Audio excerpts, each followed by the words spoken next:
Olá, gente. Bom, vocês já sabem daquela história do patriarca?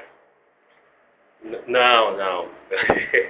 Eu não estou dizendo do patriarca do Dragon Ball Z, o que tem as 10. É 10 não. Quantas esferas são? 7. É. 7 esferas do dragão.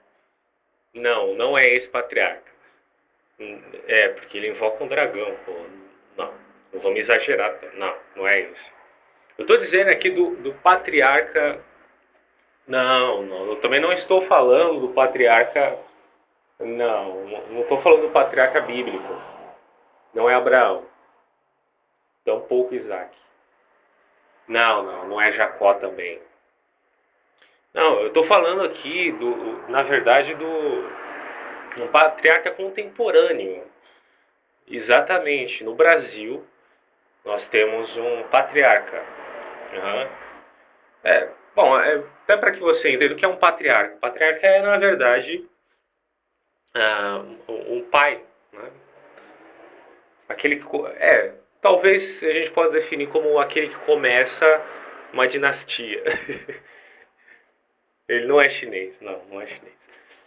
Então, aqui no Brasil nós temos um patriarca, o nome dele é René Terra Nova, e ele tem uma igreja muito grande, e é uma igreja em célula, uma estrutura esquemática, celular, método, é o método dos 12 esse, eu realmente não sei, eu não pesquisei a fundo para saber se é o método dos 12. Mas o René Terranova, ele diz que ele é patriarca não porque ele se auto-intitulou, vamos ser justos, ele não disse que é patriarca porque ele se auto-intitulou patriarca. Ele, na verdade, recebeu esse título de um amigo dele. Então, ele é um patriarca. Agora, é lógico que é um cara que tem uma unção muito maior do que Paulo. É interessante porque eu lembro muito bem quando eu era de uma igreja, obviamente eu não vou citar o nome aqui, o pessoal trazia muitos pastores, muitos pregadores, palestrantes de fora, né? E certa vez veio um cara, eu acho que ele é de outro estado, ele era brasileiro mesmo, e ele pregando a mensagem, ele enfatizava grandemente, assim, com muita empolgação.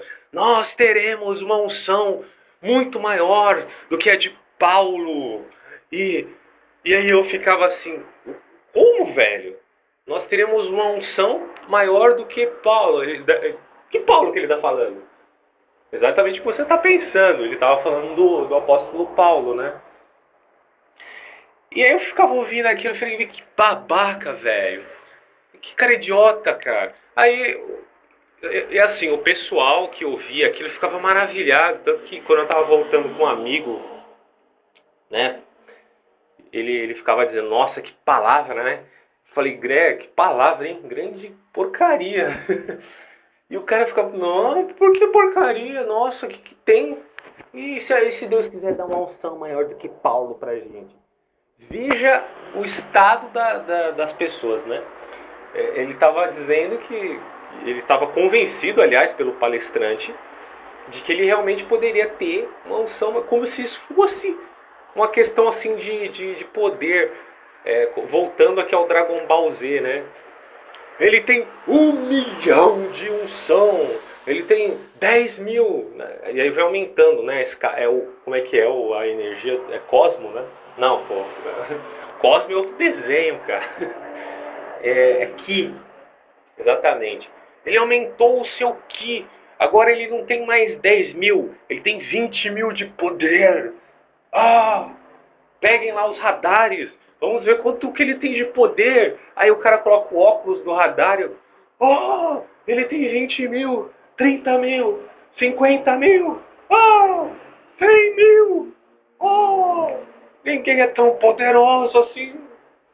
E fica... A igreja está se tornando mais ou menos isso, né? Eu lembro até de uma frase que o irmão dizia muito interessante. Ele falava assim, né? Muita oração, muito poder. Pouca oração, pouco poder. Quer dizer, então, que a oração te dá poder para você soltar raio da mão. É mais ou menos essa mentalidade. Eu até entendo, né? O pessoal da minha geração, né? Esse molecada que assistiu é, o desenho do Dragon Ball Z, eu até entendo, né? Que eles façam esse tipo de analogia, que é errada, lógico. Mas, cara, é inaceitável, né? Que isso seja alimentado por gente muito mais experiente. E você veja que na palavra lá da Bíblia, né, o apóstolo Paulo, aí que estão dizendo que agora querem uma unção maior do que a dele, ele diz que o poder se aperfeiçoa na fraqueza. E, e aí o cara que tem o poder do Goku, realmente não pode ser muito aperfeiçoado assim, né? Eu imagino, né? Porque assim, é muito estranho isso, né, gente? É muito estranho. Agora, essa questão aí, por exemplo, da forma na igreja. As pessoas, elas costumam, na igreja, não se, vai depender, na verdade, da escola ou da doutrina, melhor dizendo assim, que a pessoa segue. Por exemplo, se você segue uma igreja que dá ênfase mais a questões místicas, sobrenaturais, alegando, por exemplo, Deus é sobrenatural, e se eu acredito nele, eu tenho que acreditar necessariamente no sobrenatural. É uma implicação explícita. Não há como negar isso. E aí eu vou buscar manifestações, portanto, manifestações espirituais, para que eu possa exercer, portanto, a minha fé. Engraçado porque fé não depende daquilo que você vê, né, daquilo que você sente, ponto. Mas,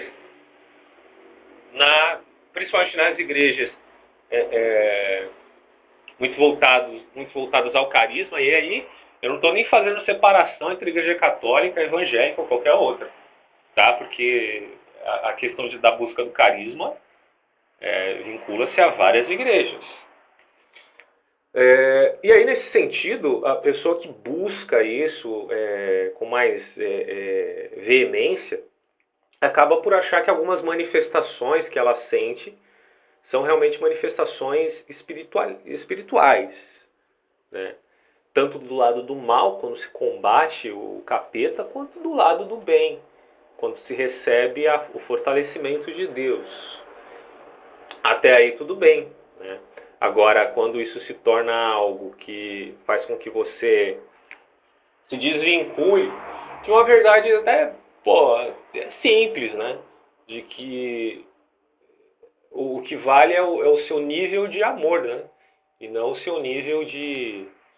E aí amor, né? Amor ao próximo, amor à verdade, amor a Deus, e por aí vai. E isso se vincula...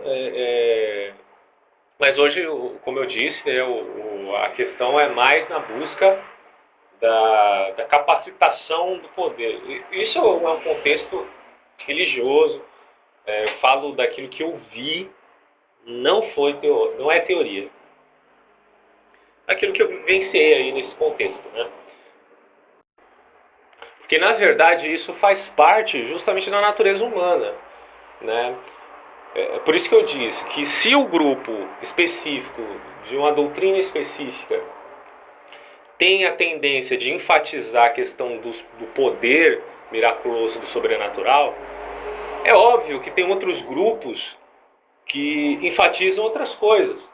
Por exemplo, tem igrejas evangélicas, por exemplo, históricas, talvez algumas, não todas, que enfatizem mais a questão intelectual, no que se refere à cristandade, em termos até filosóficos, né? Você tem a escola liberal, por exemplo, dos teólogos liberais, advindos, principalmente da Alemanha, que trazem uma ênfase assim, muito mais voltada à teologia, ao estudo, ao intelecto, ao estudo sistemático, vamos dizer assim, né? Porque assim, ninguém para de pensar, né? Até os caras que estão mais tendenciosos ao miraculoso, eles também estão pensando e raciocinando conforme aquilo, certo? E aí eu tenho outros grupos diferentes também que enfatizam outras coisas. Uns enfatizam mais o método, outros enfatizam mais o trabalho, outros enfatizam mais a letra como sendo escritura sagrada. Tem até aqueles que idolatram a Bíblia como uma imagem de uma santa pagã. E, enfim, né? São variados as formas que... E é por isso, velho, que eu tava pensando e eu cheguei a uma conclusão, né? Que é muito mais fácil você manipular, posso dizer assim, eu acho que sim. É muito mais fácil você manipular uma multidão do que um indivíduo apenas, né? Porque a multidão é muito suscetível ao vento, né?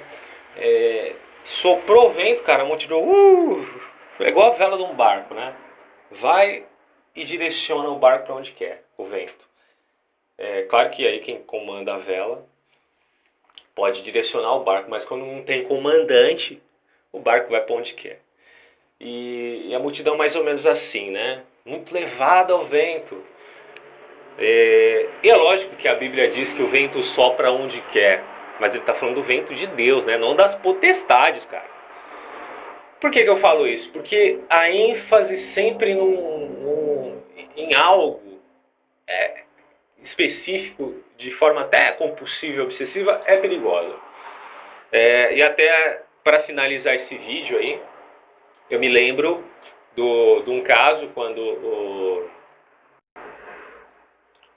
se eu não me engano, foi o caso relacionado aí ao Castellanos, acho que esse é o nome dele, que teve a visão do método celular, né? Que ele diz que Deus trouxe essa revelação para ele. E hoje em dia tem igrejas que estão dizendo que todas as igrejas agora se tornarão em célula, só porque elas acham que o método é de revelação divina. Agora é interessante, né, eles dizerem isso quando existe a máfia da Yakuza, por exemplo, que usa o mesmo método para levar pessoas agrupadas na sua, entre aspas, família. Então, grande coisa, né? Um método. Ah, não, o diabo está imitando. Bom, aí acusar veio bem antes das igrejas em célula. Né? Agora, assim, eu respeito as pessoas que estão lá. Elas oram por mim, eu oro por ela. Legal você tá fazendo um trabalho para Deus. Agora, quando você está aí, meu amigo, buscando títulos, né? Como autoridade máxima de vocês, que é o patriarca, aí vocês estão errados. Isso quem fala é o livro o qual vocês dizem que segue. Certo? Essa é a minha mensagem. Eu acho que não ofendi ninguém, ou ofendi, não sei.